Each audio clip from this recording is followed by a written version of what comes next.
What's up, guys? Just doing a little quick intro here. Just a heads up, this video is quite lagging in the video quality. It's very, very laggy. I'm working on trying to fix that. Thankfully, this is just a discussion video between Dan and I, so it's not a huge deal. There's no PTCGO action or anything like that. We're just kind of talking out the format, so you won't miss any PTCGO action. There will be deck lists displayed on the screen for you, but just giving you the heads up that I am working on it, trying to get this squared away. Excuse me, so that the videos will be top quality in the future. So thanks, guys.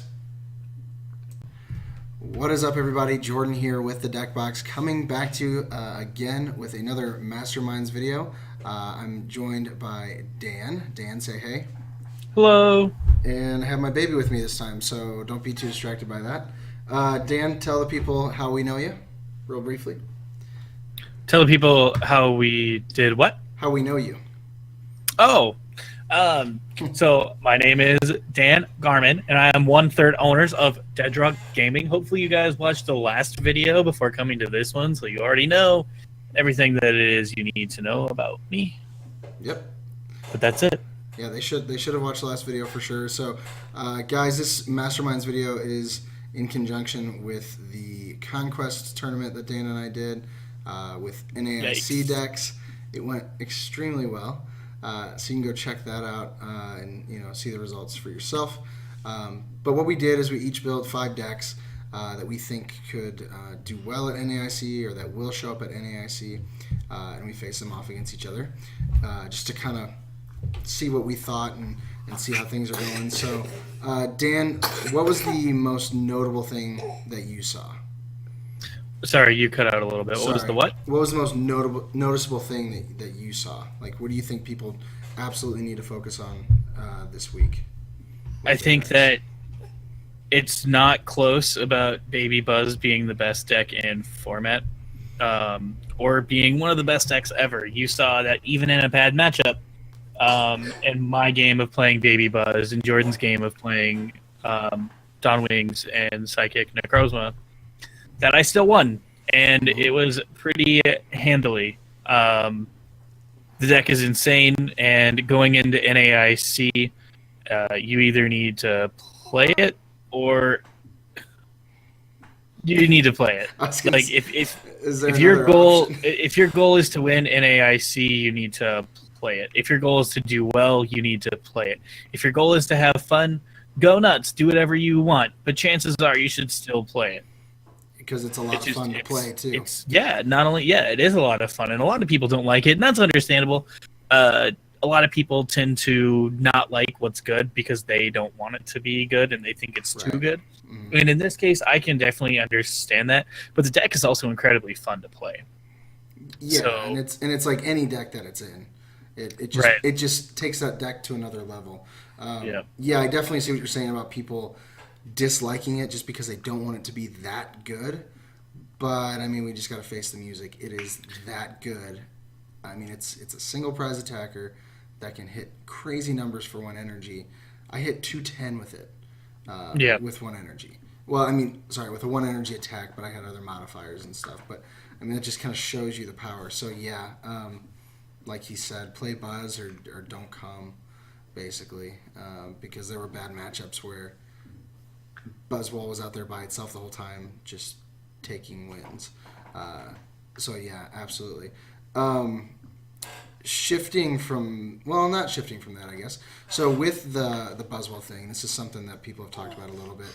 Do you kind of stay in the camp of keep it at 3, which was, it was such a huge thing at this at Madison, I believe. Whenever people started playing 3, it was such a big deal. But now we're hearing play 4 and cut down to 1 GX.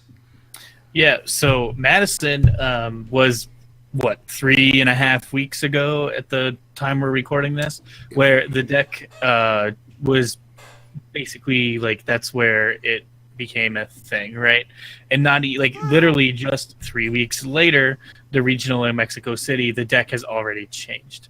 Right. So we were seeing people play 3 babies and 2 to 3 GXs And then you look at the list that Jimmy Pendarvis got 7th with in Mexico City, and you see 4 Baby Buzz and 1 GX. And in the game that I played the same list that Jimmy used, I won the game with the GX, but I didn't even attach to it until the final turn of the game. Right. And that was with Jordan having... you either had 3 or 4 prizes left, I'm not certain, but I was able to attach Strong Energy and B-String, and that was the game. Yeah. It was nuts. Yeah, so I mean, it's possible that with all the damage modifiers that I could have had, that I could have done that same attack with the Baby GX, or with the Baby Buzz.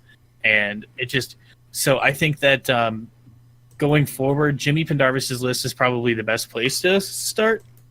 I think that the only thing that you might want to look at for it, the GX is still good because the option to spread is awesome. And I don't know if there are any other fighting attackers that have spread damage, but I think that the matchup that probably will give Buzzwole the hardest time is honestly not a Psychic deck. I think that Goliath is going to give it the hardest time, just because 210 is incredibly hard to hit, and a lot of lists, the one that I was playing only used 1 Acerola, but a lot of lists are going to be playing a lot more than 1 Acerola. So I think that that's probably like, I don't know, like you just want to spread so that you don't have to worry about hitting 210, and if you make them waste an Acerola with 30 damage on Glycopod, like that's you're winning, right? Absolutely, yeah. So, because then they put down their Wind Pod, and you're probably going to knock it out with a Jet Punch anyway. Yeah. But you said Glycopod, you think will give Buzzwole a run for its money? I think Glycopod will give it the hardest time. I don't know that Glycopod's going to be one of the best options. Right. I just think that it's best equipped to beat Buzzwole. Right, simply because typically Buzzwole is going to be two-shotting, unless it just goes off. Well, and you even saw in the video, I super screwed myself by not playing the Field Blower in my hand and forgot that Parallel was down. Yeah. So I attacked into 160 instead of 180, which would have got the kill. Mm-hmm. But it just... That was a heartbreak. Yeah, it was, and so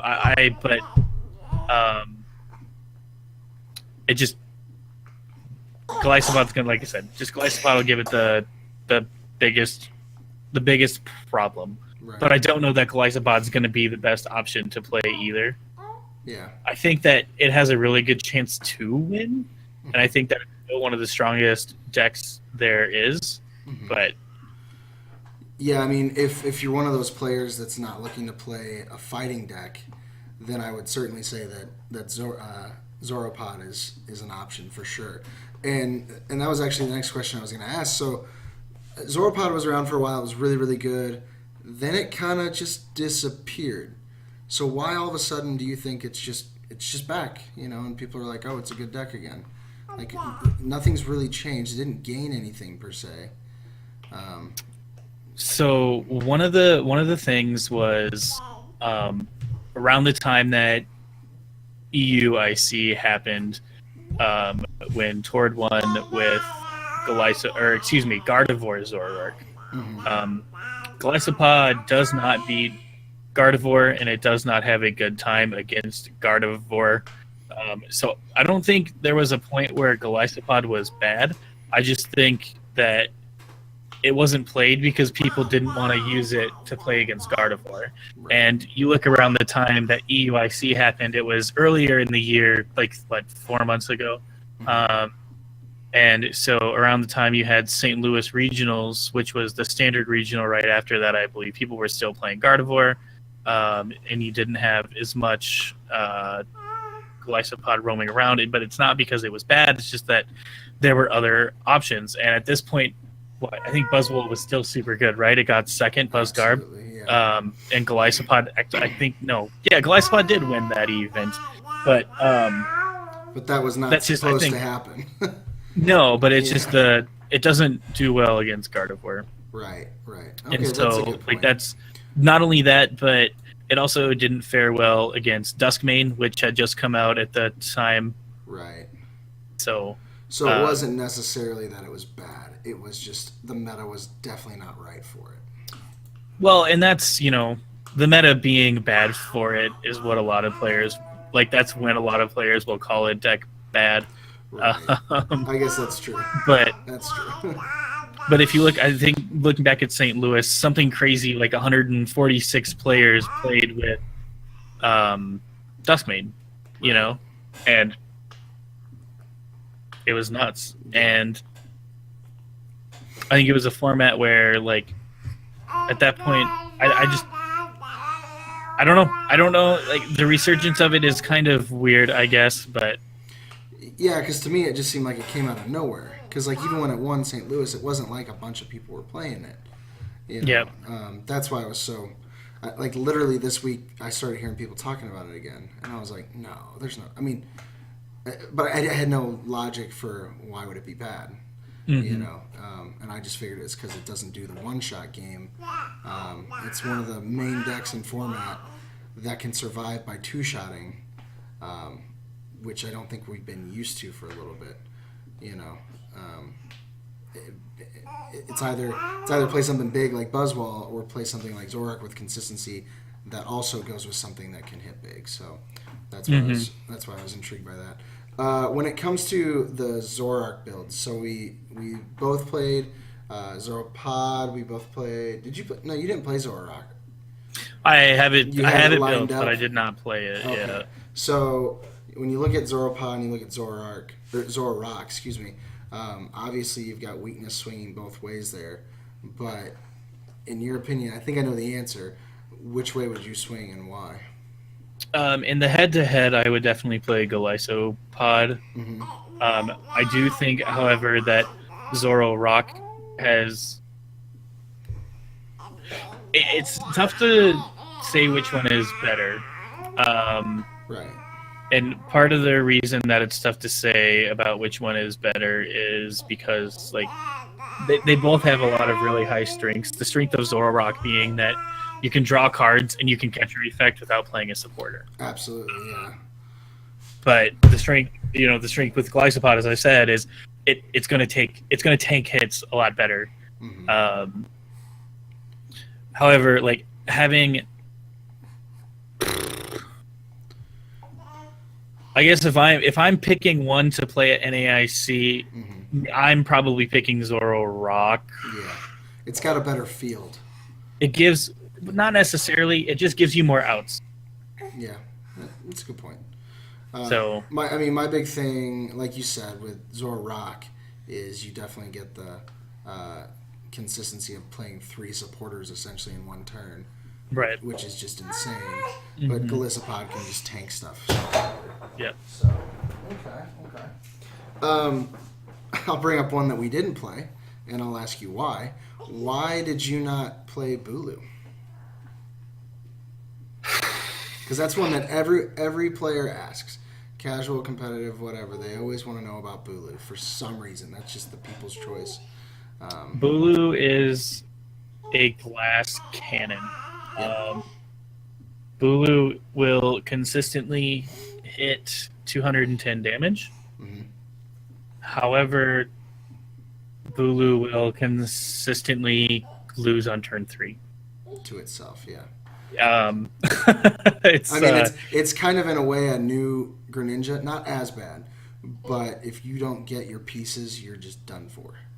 Yeah. So it's only the only way I compare it to Greninja is because they both can lose to themselves. Right. I think that Greninja has an easier time catching up, and that's simply because the amount of prize cards taken when one of your Pokemon gets knocked out.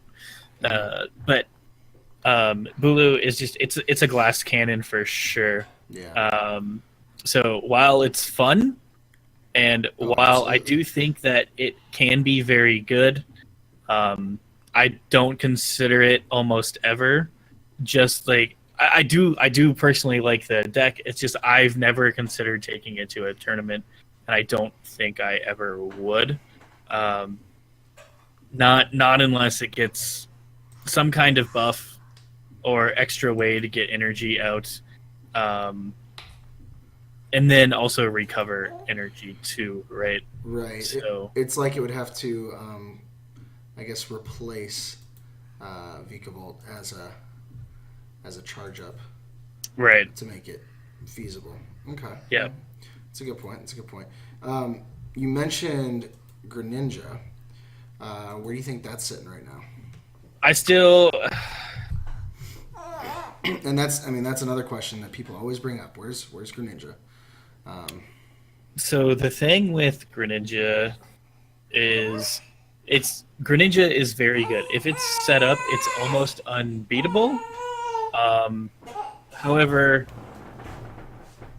people, I think there are too many people that even though they don't expect it, they still respect it. Oh, absolutely. And so they're going to play their Tinas when they need them. Mm-hmm. And Greninja players will say, oh, it can beat Tina. It beats Tina. And they only say that because they don't want you to play it, right? Right.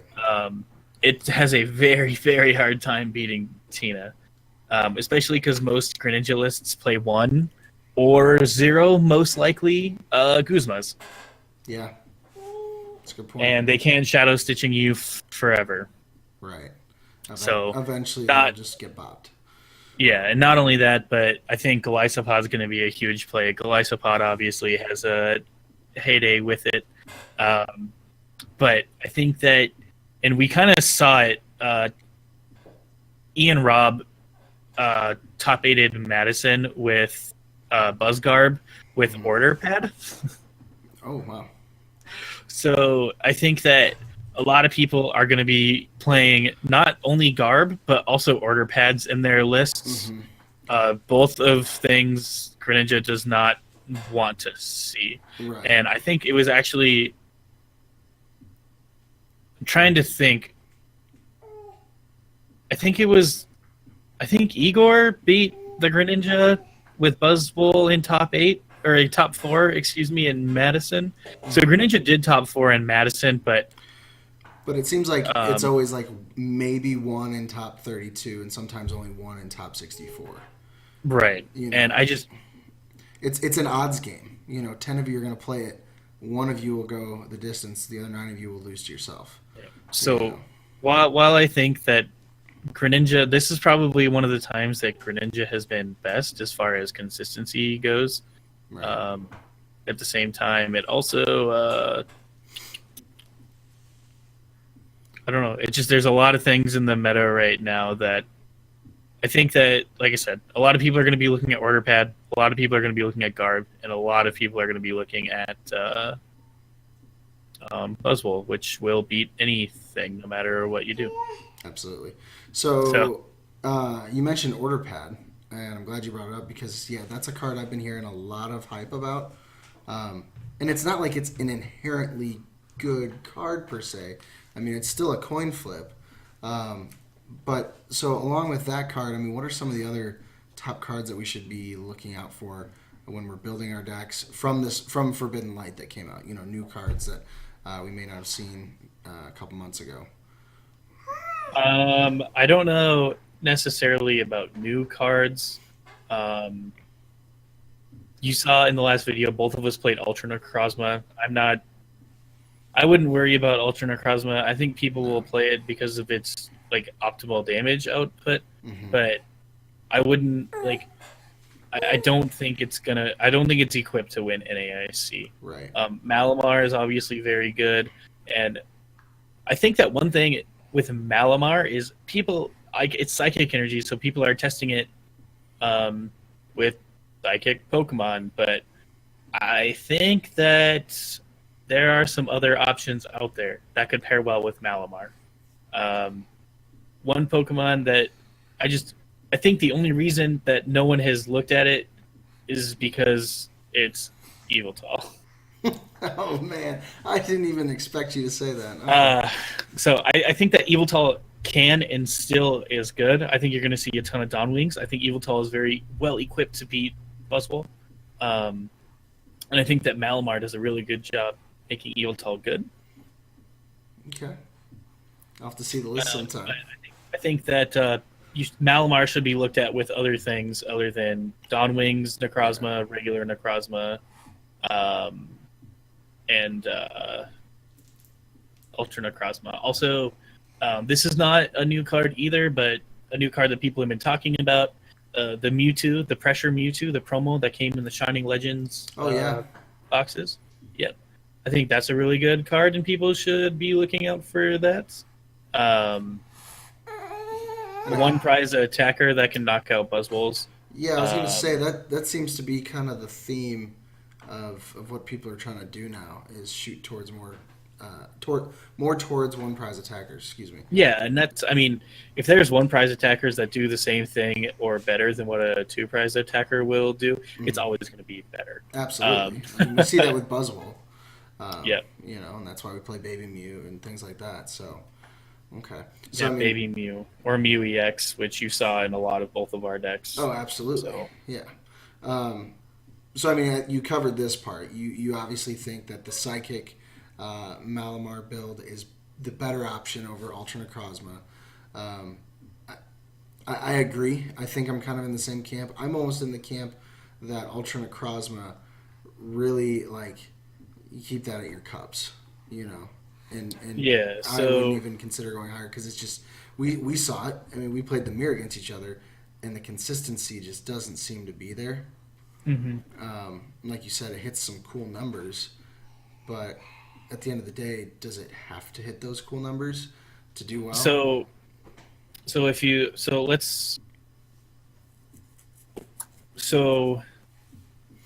look at it, one of the cool things that it can do, the Ultra Necrozma can do that regular Necrozma cannot, is play a baby Duskmane.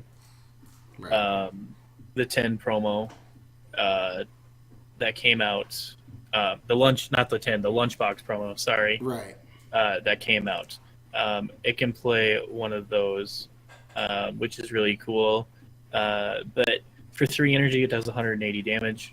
Mm-hmm. The same that regular Necrozma does, and you only have one type of energy. You don't have to play 2. Right. Yeah, the other thing of energy just seems to cause problems. Yeah, a different card that neither of us played, and people are talking about is Clefairy from Evolutions. Yeah. I knew people were talking about it, but would you sleeve it up just for the mirror? It depends on what I'm playing. In the mirror, yeah. In the mirror, you would? Okay. Well, that's what I mean. So if you built Ultra Necrozma, you would put it in there. But otherwise, really, you play it to hit weakness, right? Mm-hmm. So, can't necessarily... But Clefairy can be good in a lot of other matchups, too. That's one true. of the ones being a deck that we've talked about already is Bulid. Yeah, that's true. Clefairy is very good against Bulid. You get those 3 energies on, and you're hitting a Bulid for 180. Right. That's a good point. So I think that, Clefairy is... I would definitely consider it in almost a lot of decks. I didn't play it, but if I was seriously thinking about, I did seriously think about it, but I think that it's something that... I didn't choose to play it, but it's something that you should at least test. Right, yeah, it's worth taking a look at. Because even though it only has 40 HP, if you're taking 2 really easy prizes against...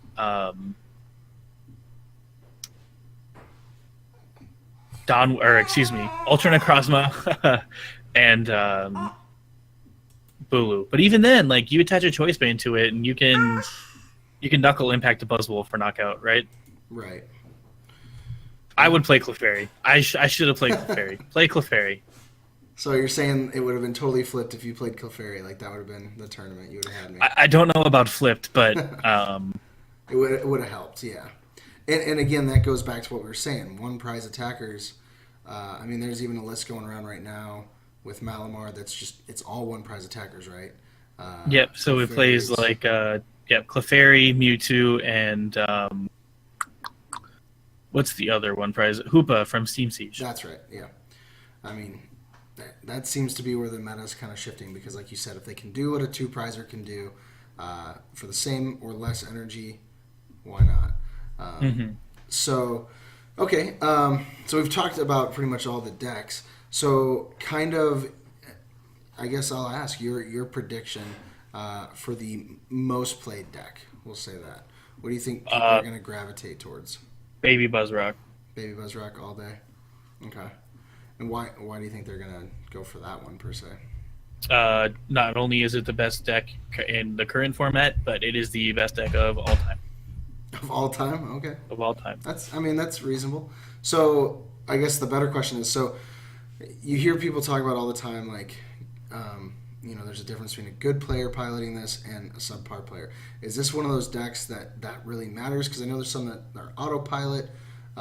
Is Buzzrock one where if you're not necessarily an experienced player that you should be touching, or do you think, like, still go with that, that's your best option? I don't... And I know that's a loaded question. Well, I'm wrong on this a lot. I don't think that any deck is autopilot, and I think that there are more intricacies in the game than taking a knockout. And it comes down to simple things like, do I bench a Pokemon on this turn or the next turn? Yeah. It comes down to things like, what are the correct cards to discard with an Ultra Ball when you have 12 cards in your hand with Zorich? The game is not taking a knockout and it's not just attaching energies and taking a knockout. Absolutely. So I do think that with any deck there's a difference between a good player and a subpar player piloting it. I mean, you can have the best deck list. I played with the best deck list and it only won me one game, Yep. I know. I was there. And it doesn't always matter, but you put it in the hands of Jimmy Pendarvis, and he's gonna get top 8 at any regional he walks into. Absolutely. And I will say that there are decks that are easier to play than others, and Buzzwole might be one of those. But I don't agree that any decks are brainless or autopilot. I think it's a bad sentiment. No, and I absolutely agree with that because, like you said, at the end of the day, each game is going to add to it some sort of variable that affects your deck that you can't see on paper. It really all depends on the matchup, depends on who you're playing against, depends on what you draw. There's no such thing as autopilot. So yeah, I can agree with that. Like you said, there's some that are easier than others, but autopilot is definitely not in a game like this, for sure. Well, not in any game that has RNG or variance. Right. You can't control it. So yeah, no, 100%. So you're thinking that's going to be top played. Now my question is, what do you think wins? Do you think it's Buzzrock, or do you think something else sneaks in and takes down all the other Buzzrocks? It's hard to say. Every single time there's a tournament on the Dead Draw Gaming podcast, we go and we talk. Okay, which person is going to win? Which deck is going to win? And almost every single time we're wrong. Yeah, actually, it's it's not like you're way wrong. I mean, Zorich is still one of the best cards there is. So anything with Zorich has a chance. Anything that is Buzzwole has a chance. Goliath Odd has a chance. It's hard to say. I mean, but it's also hard to argue with the best deck of all time. Absolutely. Yeah, that's true. So I just didn't know. So I think that it's going to be the most played because it's the best deck, and I think that it's also going to be the winning deck. Yeah. Normally, I wouldn't necessarily agree because usually I think the one that's most played probably won't win because there's going to be people that slide in there with something that counters it really well. But I feel like Buzzrock is just such a consistent, hard-hitting deck that even if it goes against its weakness, it still has 50-50 or better, which is just, like you said, that's just not normal. It's the best deck of all time, supposedly. I haven't been around that long, but in all the time I've played, like, it seems to be the best. And I was one of those people that didn't want it to be the best per se, even though I started playing with Lycanroc before it became hyped, and then Buzzwole came out, and I just didn't want it to be good. But it is.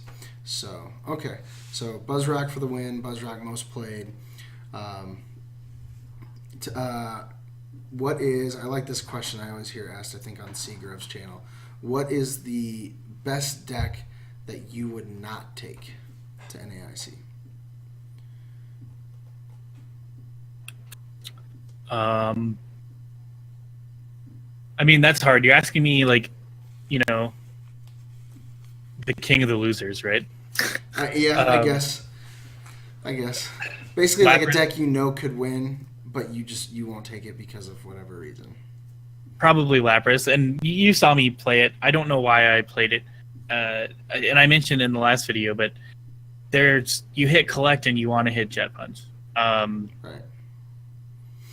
Lapras is really cool, but I think it needs too much to be good. While it is consistent, and it does have a lot of really cool options for like acceleration with Aqua Patch and Maxed Elixir. It has like the energy acceleration that you can have with Buzzwole, and the second attack is literally the same thing, right? Oh, exactly. But at the same time, it's just that Lapras is not hitting weakness on anything that matters. Nope.